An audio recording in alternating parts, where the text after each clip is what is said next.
Senhor professor, eu acho que o seu microfone está mudo.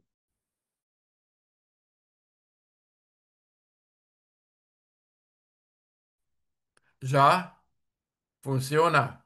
Agora sim, senhor professor. Boa tarde. Excelente, Boa muito obrigado. tarde. Bom, então vou falar hoje sobre a história da Hungria. Uma vez na primeira aula já falei, já tentei dar um esquema da história da Hungria. Agora vou falar em pormenor sobre os acontecimentos, os eventos, as datas mais importantes da história da Hungria. Como já foi dito, a Hungria eh, foi ocupada pelos húngaros no ano 896, quando, sob a liderança do príncipe Árpád, as tribos húngaras se estabeleceram na bacia dos Cárpatos. Dado que os húngaros representavam uma força muito superior aos eslavos que viviam aqui pacificamente, sem grandes esperanças e horizontes de guerras. A ocupação da Bacia dos Cárpatos realizou-se com bastante facilidade. Há uma bela lenda sobre a ocupação da terra das terras da Bacia dos Cárpatos. O o príncipe húngaro ofereceu ao rei local, que era um rei eslavo, um corcel branco muito belo e perguntou o rei local o que queria o príncipe húngaro em troca, em cambio deste presente. Ele disse que queria um punhado de terra, um punhado de ervas e uma cantimplora de água. Então, o rei local dizia que esta é uma loucura pedindo tão pouco pelo corcel, pelo cavalo tão magnífico, mas ele com estas três coisas, terra, ervas e o gramado e água, vendeu sua terra porque, segundo eh, o costume, segundo a tradição dos povos das estepes, eh, entregar estas três coisas ao eh, chefe de exército que chegar àquela terra era entregar toda a terra. Esta é uma bela lenda, não sabemos se é verdade ou não, contudo, as nossas tropas chegaram com bastante facilidade a ocupar esta terra. Aqui podem ver um fragmento da chamada pintura de Festi, de Arpad Festi. Este foi, podemos dizer assim, o cinema daquele tempo. A pintura foi feita foi exposta numa sala, numa enorme sala redonda, e as pessoas andando em frente das paredes curvas desta sala podiam ver os pormenores deste grande evento, a ocupação da Terra. O cinema chegou só neste tempo ao conhecimento das pessoas, mas esta pintura de Arpad Festi nasceu para o milenário do Estado húngaro, que, como se vê aqui nesta data, se pode calcular que aconteceu em 1896. A pintura como tal é do estilo do historicismo. Nós temos um grande pintor, o Mihai Munkacs, que é de renome mundial, que também cultivava esta magnificência e grandeza das pinturas e elaborava temas históricos em estilo acadêmico, apesar de que naquela altura já o impressionismo e os outros ismos ganhavam terreno no Ocidente, na França, nomeadamente.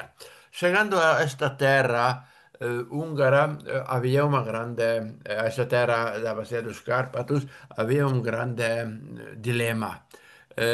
Os húngaros eram gentios, pagãos, como disse antes, tinham um paganismo curioso, o que quer dizer que a sua religião era monoteísta e que tinha nesta religião um lugar destacado a figura da grande mãe feliz que correspondia, podia corresponder à Virgem Maria. Assim, os húngaros, em princípio, podiam aceitar facilmente o catolicismo. Contudo, como sabem, o catolicismo naquela altura tinha duas vertentes. Uma vertente do Bizâncio, o catolicismo ortodoxo do Bizâncio, e o catolicismo ocidental, que se concentrava na Itália, em Roma, e que a cabeça desta eh, ala ocidental era o Papa. Assim que os representantes das duas, digamos, das vertentes das duas grandes religiões chegaram à Hungria e tentaram aliciar, seduzir, convencer o rei húngaro. O nosso primeiro monarca coroado, o rei Estevão, o Estevão Santo, que foi uma figura eminente da dinastia de Árpad. Árpad, como mencionei, foi desculpem, como mencionei, foi a figura líder do chefe de exército que chegou a esta terra, que ocupou a Bacia dos Cárpatos.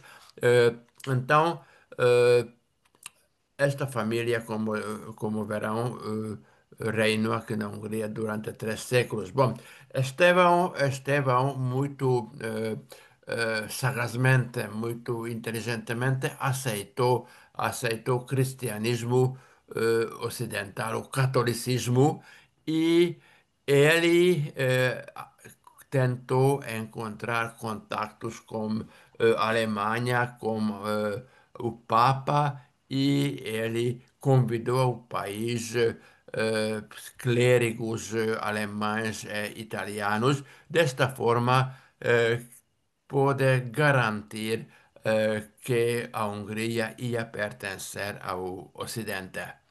Eh, no ano 1000, o ano 1000 é uma data muito importante porque este foi o ano quando o Estevão recebeu uma coroa do Papa.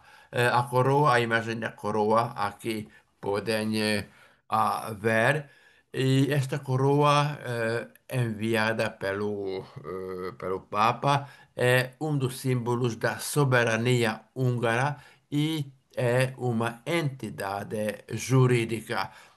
Não tenho bastante tempo para explicar o que quer dizer que a coroa é uma entidade jurídica, mas é muito importante este fato que nós temos uma coroa que não é apenas um adorno, uma joia, mas na realidade é como se fosse uma figura importante. E esta coroa, apesar de ter sofrido muito, podem ver que a cruz está ladeada um pouco. Este também é resultado de um roubo da coroa. eh, e até os nossos dias a coroa tem importância na nossa história. Bom, eh, a coroa, como verão, agora não vou enumerar todos os pormenores da coroa, mas espero que, tendo enviado ou enviando este PPT ao consulado honorário, os que quiserem ou requisitarem podem recebê-lo e podem ver que esta coroa tem duas partes, uma parte baixa e uma parte superior. Por isso, porque fazer uma coroa era um trabalho muito fino, muito custoso naquele tempo. Por isso, quando o Papa quis fortalecer a sua aliança com Estevão, teve que agir rapidamente e assim um pouco à pressa mandou fazer esta coroa de duas partes, quer dizer uma parte grega e uma parte latina. Aqui podem ver as datas e aqueles que se interessarem nesta questão podem depois estudar os pormenores da coroa. Aqui tem o esquema da coroa. E a estrutura, a coroa grega e chamada coroa latina, e aqui podem ver uma parte grega e a parte latina da coroa. A coroa grega é a parte baixa, esta é assim é chamada a parte bizantina ou grega, esta coroa é um aro de ouro, mais espesso e leve, com maior teor de prata do que a parte superior da coroa e com imagem de esmalte de compartimento com explicações gregas. Assim podem ver as figuras que aparecem na coroa. A própria coroa grega é dividida em duas partes, inferior e superior. A parte superior, uma série de frontoes triangulares, circulares da frente à orelha, com gemas de cores vermelhas, e a parte inferior tem 8 placas retangulares de esmalte coloridas, alternando com campos que têm pedras preciosas. As placas de esmalte retratam arcangos, santos e réguas. A coroa latina, coroa latina mostra a figura de 8 apóstolos, dois deles, Tomás e Bartolomeu, dificilmente são visíveis porque estão cobertos pelas partes proeminentes da parte inferior bizantina da coroa. As gemas da coroa são safiras polidas e não polidas, em grande escala, pedras granadas, rubis e ametistas. Além disso, eh, guirlandas de pérolas verdadeiras circundam a tira inferior da coroa. Aqui podem ver estas figuras que ficam na parte latina da coroa. Aqui são as insígnias reais, a coroa, a maçã, a espada e o cetro, que se guardam atualmente no Parlamento húngaro e estão estas peças expostas para o público que podem ver em horas abertas do Parlamento.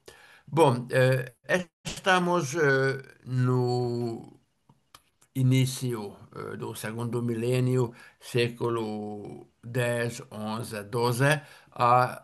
O estilo deste tempo é o estilo romano. Estilo romano que no Brasil talvez não conheçam tanto, porque no Brasil começou tudo como barroco. O estilo romano era, por assim dizer, um estilo rígido, um estilo quase guerreiro. Digo estilo rígido porque não havia imagens nem estátuas pintadas, só estátuas esculpidas um pouco rudemente. Do outro lado, faltavam estes templos romanos e em todas as estruturas romanas uma delicadeza, uma finura que depois apareceu no barroco e apareciam estas fortalezas como verdadeiras fortalezas. Digo fortalezas porque naquele tempo não havia outros edifícios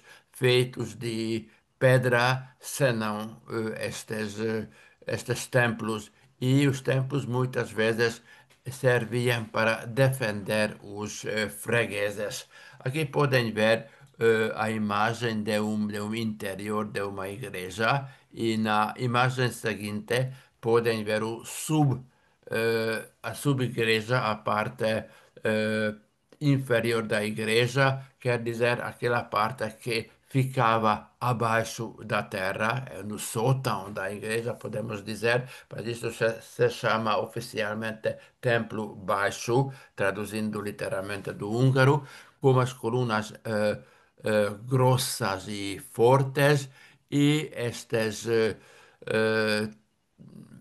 esta tumba, este subtemplo, guarda os restos do rei Andrés, que vivia entre 1015 e 1060. Eh, Havia, vou falar depois das muitas devastações das quais sofria a Hungria. A Hungria foi devastada pelos tártaros, pelos turcos, pelos austríacos, depois pelos alemães e russos, assim que muitos dos nossos monumentos foram destruídos. Um dos nossos monumentos desta época românica é o Templo de Jak, o J pronuncia em húngaro J, que fica relativamente perto de Budapeste e pode ser visitado e podem ver a habilidade, a mestria dos arquitetos daqueles tempos primitivos do catolicismo na Hungria. Bom, eh, tudo parecia andar muito bem nos primeiros séculos do cristianismo, além de certas lutas, de certas desavenças entre os gentios e os cristãos. Disso não vale a pena falar neste sentido muito, porque isso é uma história interna da Hungria e não é digamos, não é um acontecimento, não é uma série de acontecimentos tão importante que tenha lugar numa série de apresentações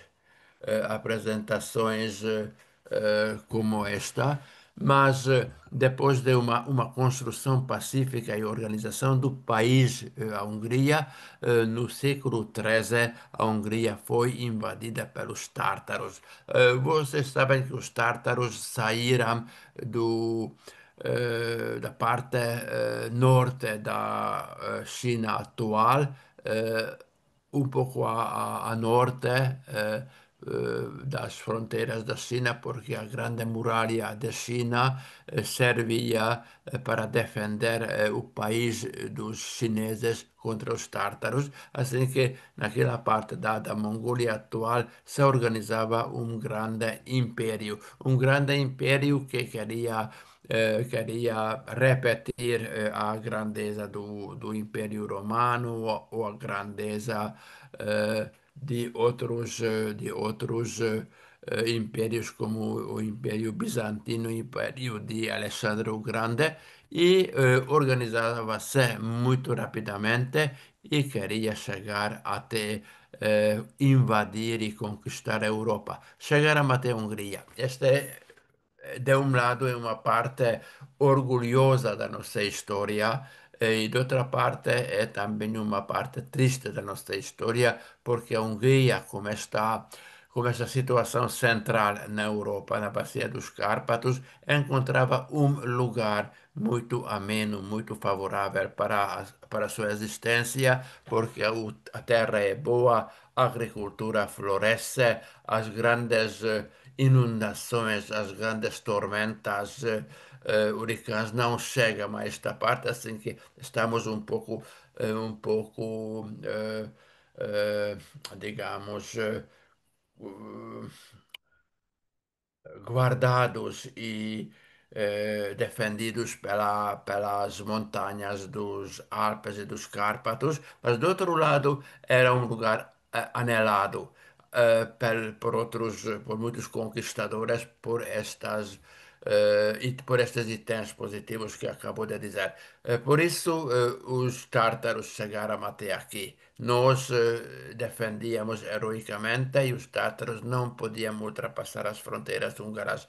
Depois, os otomanos chegaram até aqui, não podiam, por assim dizer, ultrapassar o território da Hungria, não chegavam até a Viena, porque a Hungria, como um baluarte, defendia a Europa. Entretanto, nós húngaros perdíamos grande parte da nossa população original vinda da Ásia e ficávamos misturados com muitos imigrantes. Isto é uma situação conhecida para os brasileiros, porque a maioria dos brasileiros são imigrantes. Posso dizer que não há não há húngaro vernáculo, não há húngaro de sangue limpo, como também não há, suponho que brasileiro de sangue limpo, e assim nós defendendo a Europa, perdíamos muito dos nossos habitantes, fechando esta parte. Eh, o rei que reinava na altura da invasão dos tártaros era Belo IV, membro da, eh, membro da família dos Árpades. Este Belo IV foi que depois fortificou o país para poder se defender contra os tártaros mais tarde, mandou os magnatas construírem fortalezas de pedra. Até aquela altura fazíamos fortalezas de madeira, maiormente, e começou uma construção de palácios, de fortalezas de pedra, como isso aconteceu também em Buda, aqueles que visitarem Budapeste podem ver na beira esquerda do rio Danúbio, aquela colina de Buda, e em cima desta colina a fortaleza cuja construção começou nos anos posteriores a 1241. Esta Bela IV teve uma filha, a Margarida. Aqueles que conhecerem Budapeste podem visitar a Ilha Margarida. Naquela altura se acreditava na ajuda de bom Deus e assim o rei, para defender também esta proteção do bom Deus, mandou construir um mosteiro na Ilha Margarida, que naquela altura era chamada Ilha de Coelhos, e neste mosteiro vivia sua filha, que dedicou sua vida para salvar a Hungria dos turcos. Esta também é uma bela lenda. Aqui podem ver a ramificação da família dos Árpades, desde os primeiros príncipes gentios até os últimos reis, o Andrés III, que foi o último vástago desta família dos Árpades. Bom, a família dos Árpades acabou no ano 1301, depois houve um tempo de interregno, mas nos anos 7 e 8 do século XIV, eh, o filho de uma família italiana, Anjou, Carlos Roberto ocupou o trono da Hungria. Com isso começou uma época bastante feliz na Hungria, porque Carlos Roberto trouxe com ele a cultura ocidental, a cultura cavaleiresca, e a Hungria então conheceu a vida e a, a, eh, a ética cavaleiresca, e começou um desenvolvimento católico-cristão da Hungria. Os filhos os filhos descendentes de Carlos Roberto, Luís o Grande e Sigismundo continuavam a política de seu pai e faziam a Hungria grande, reino grande aqui na Europa Central, reino grande que era muito maior do que é o território da Hungria hoje, uns quase 400 mil quilômetros quadrados. Eh, Estamos já no século XV, depois do aparecimento do gótico e já com os primeiros ares da Renascença. Aqui podem ver eh, a o Castelo de Vajdahunyad, um lugar muito importante. Hoje já está em território rumeno. Quando falarmos de Trianon, vamos saber porque a Hungria ficou tão pequena depois da Primeira Grande Guerra.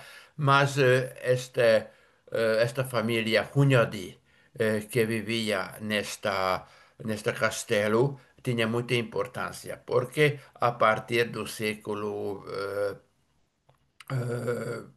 14, 15, os otomanos, os turcos começaram a organizar um exército, começaram a organizar a ocupação da Europa, depois acabaram com o eh, Bizâncio e depois iam lentamente ocupando o sul da Europa, os Balcãs, chegando até a atual Transilvânia.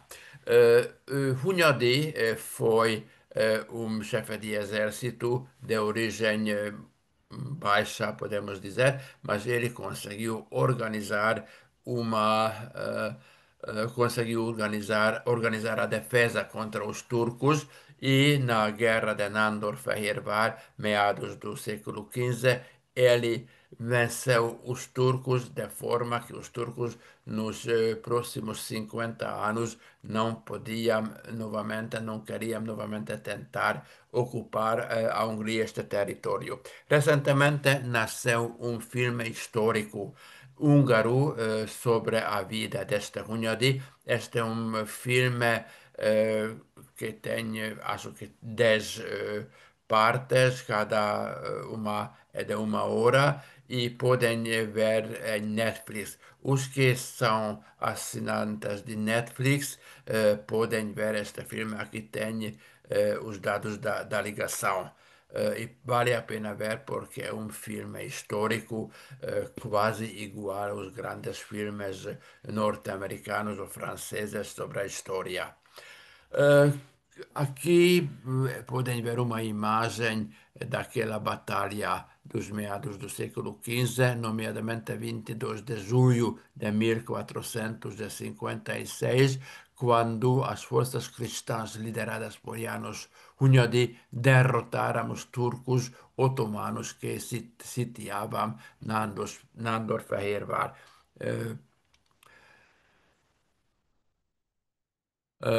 Depois disso, era tão grande ou forte o nome de Hunyadi que a sua família subia e o filho deste, o filho deste chefe de exército, apesar de uma origem humilde, chegou a ser o rei, monarca da Hungria. Dele vou falar em outro PPT, em outra apresentação, assim só aqui cito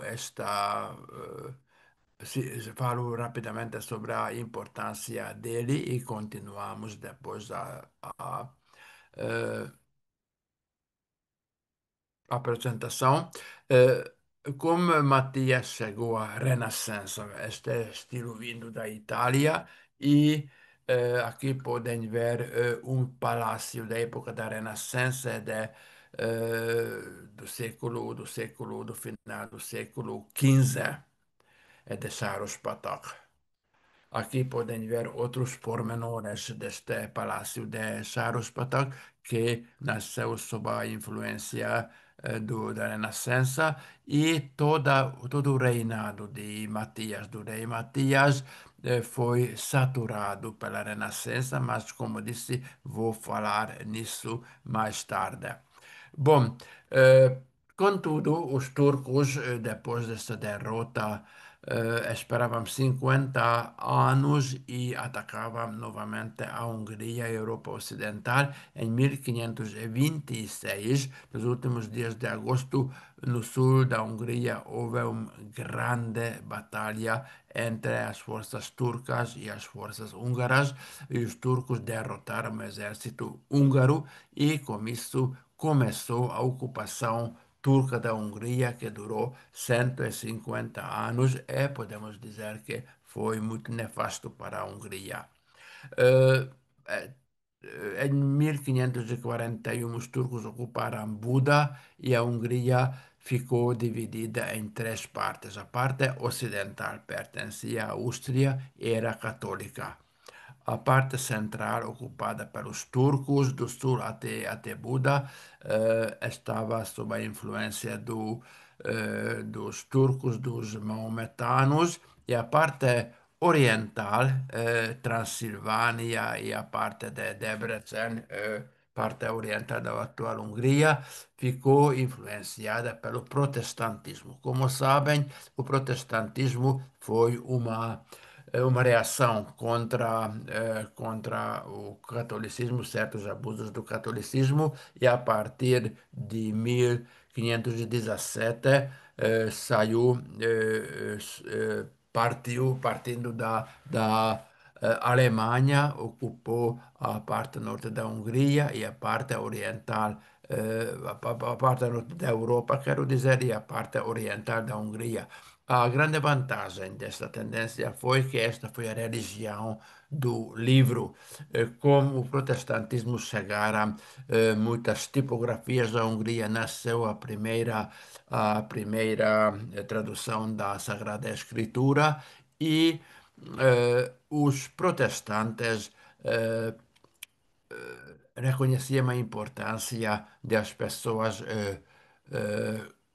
poder ler e poderem ler a Sagrada Escritura, que os católicos só entregavam ao público em língua nacional, só em diferentes pormenores, em diferentes fragmentos. E sob a influência dos protestantes nasceram novas universidades no norte e noroeste da Europa. Até aquela altura, os húngaros que queriam estudar foram a universidades italianas como Florença e Bolonha, etc. Eh, a ocupação turca durou até 1686, quando a Buda foi recapturada dos turcos, com isso começou uma nova ocupação da Hungria, a ocupação pelos austríacos, que era tão duro como a ocupação pelos turcos. Este já é o tempo do século XVI e XVII e a invasão da arquitetura barroca, e a partir da década 1650 o estilo barroco se desenvolve na Hungria Ocidental. Foram mestres italianos que cultivavam esta arquitetura, mas a partir de 1700 já os arquitetos austríacos também começam a construir palácios e igrejas em estilo barroco. Aqui podem ver o Palácio de Ratskeve, um lugar perto do Danúbio, este palácio foi construído pela família de Savoia. Eh, Era como era de esperar, o terror austríaco fez sublevar os húngaros e entre 1703 e 1711 houve uma guerra de liberdade sob a liderança de Ferenc Rákóczi, que foi príncipe de Transilvânia. Ele lutou durante 8 anos contra os Habsburgos e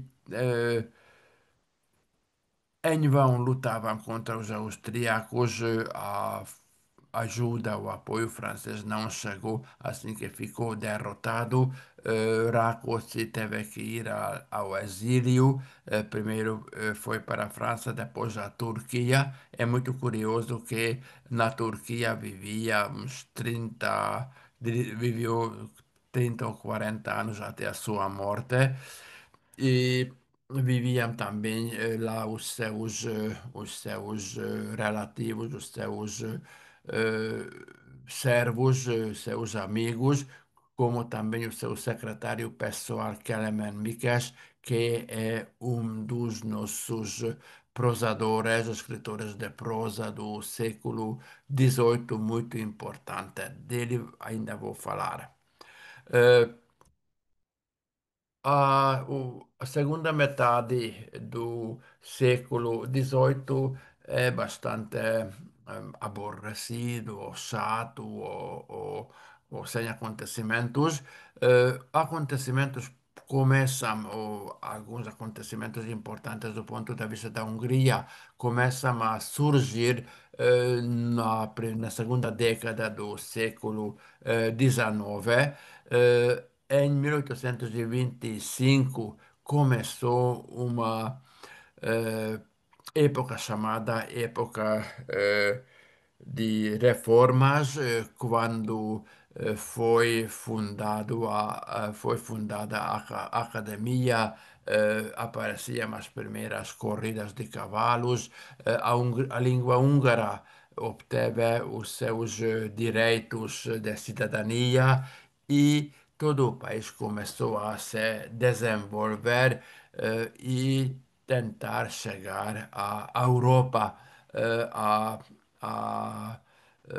tentar chegar a nível da Europa culturalmente, economicamente e industrialmente.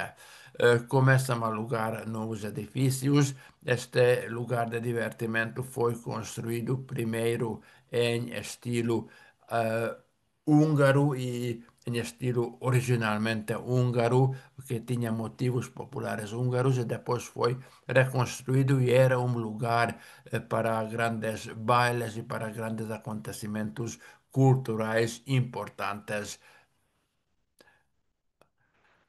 Toda esta época das reformas, que começou em 1825, levou a Hungria à beira de uma sublevação contra a coroa austríaca e em 1848, 15 de março, que é a nossa data nacional, uma das nossas datas nacionais, eh, houve uma revolução em peste que se estendeu por todo o país. Esta foi uma revolução sem sangue.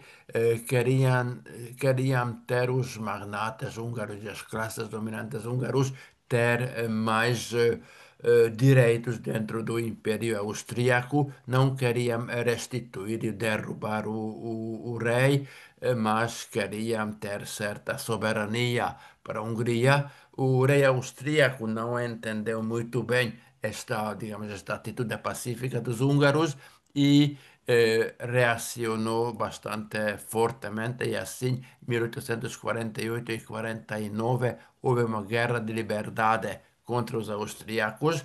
É muito curioso que o grande império austríaco não tinha bastantes forças militares para acabar com a sublevação, por dizer assim, entre aspas, húngara, e por isso pediu ao czar russo uma ajuda. O czar russo, eh, com boa vontade, como o Putin de hoje, eh, quis ocupar a Europa, mandou um exército de 200 soldados, e com isso ficou aplastada a Guerra da Revolução Húngara e depois aconteceram quase 2 décadas de um terror forte que acabou em 1867, quando aconteceu a conciliação ou a reconciliação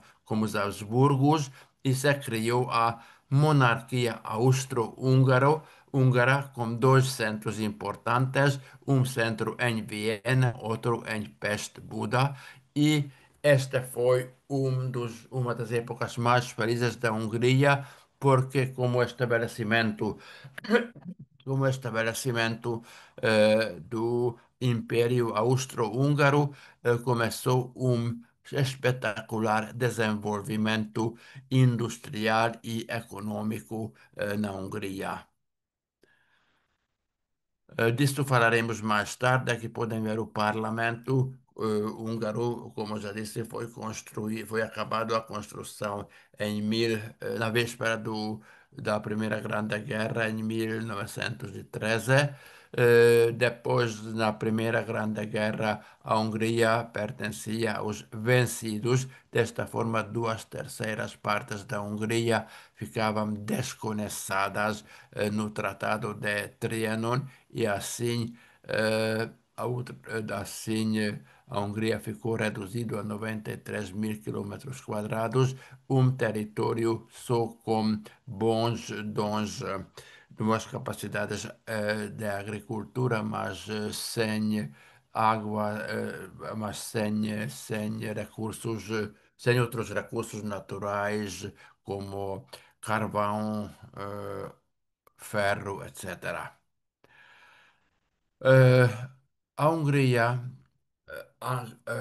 os chefes húngaros pensavam, os dirigentes do país pensavam no início da Segunda Grande Guerra ou da Segunda Guerra Mundial que a Hungria podia participar nesta guerra contra a Rússia e assim podia ou recuperar alguns territórios perdidos anteriormente, mas como sabem, eh, esta foi uma aventura bastante infeliz e os húngaros novamente saíram vencidos. eh, e tiveram umas grandes culpas históricas porque o Partido Cruz Flechada eh, participou na exterminação dos judeus húngaros em campos de concentração e assim a Hungria teve este crime, eh, crime histórico muito grande de participar na aniquilação dos judeus, dos ciganos e outras pessoas que não pertenciam à teoria ária dos alemães. É muito triste isso. Em 1945, as tropas soviéticas entraram no território da Hungria, disseram que libertaram a Hungria, naturalmente libertaram a Hungria dos alemães, mas com esta eh, vinda dos russos, com esta invasão dos russos, começou uma outra época de exploração da Hungria. Depois dos tártaros, os turcos, os austríacos, foram os russos, quer dizer, os soviéticos, que eh, exploraram a Hungria e usufruíram dos recursos bons da Hungria. Disso vamos falar também mais tarde com mais pormenor. Em 1947, então, começou uma ditadura comunista, dizemos, stalinista, na Hungria, com a liderança de eh, de Matias Rákosi ou Rákosi Matias, que foi um moscovita, o que quer dizer que era um servidor fiel dos interesses de Moscovo. Aqui podem ver uma imagem da arquitetura dos anos 50. Naquela altura construíram muitas casas porque, afinal de tudo, o comunismo tinha como um lema de ser o país dos trabalhadores. Desta forma, queriam garantir certo bem-estar às massas trabalhadoras. Construíram novas casas, muitas pessoas encontraram uns apartamentos bons e podemos dizer que, apesar da ditadura, havia alguns lados positivos. Mas estes lados positivos não eram bastantes, porque o terror de Rákosi, do seu grupo, fez estalar na Hungria uma revolução em 1956 contra os soviéticos e contra a ditadura stalinista. Não foi aplastado porque as tropas soviéticas entraram no dia 4 de novembro de 56 no território húngaro e depois de várias semanas de uma luta heroica, a Revolução Húngara acabou. Disso também vou falar mais tarde, e assim entramos já na época atual. Esta época atual começou em 1989 com as primeiras eleições livres depois de muito tempo, a retirada das tropas eh, soviéticas ou russas, porque a União Soviética acabara também neste tempo, e a Hungria entrou primeiro na OTAN no final da década de 1990 e 2004 a Hungria entrou na União Europeia. Assim começou uma nova época na Hungria. Bom, aqui, como prometi, um breve resumo gramático. Eh, Primeiro, esta só para dar alguma imagem, algumas impressões sobre a gramática húngara, sobre a língua húngara. A ordem das palavras em húngaro é muito flexível. Eh, a sentença típica húngara segue o padrão sujeito, verbo, objeto. Outras ordens de palavras também são comuns e a ordem de palavra não cambia o sentido, mas eh,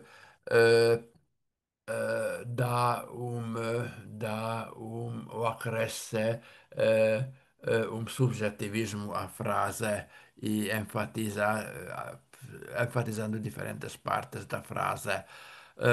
A harmonia vocálica também é uma característica húngara.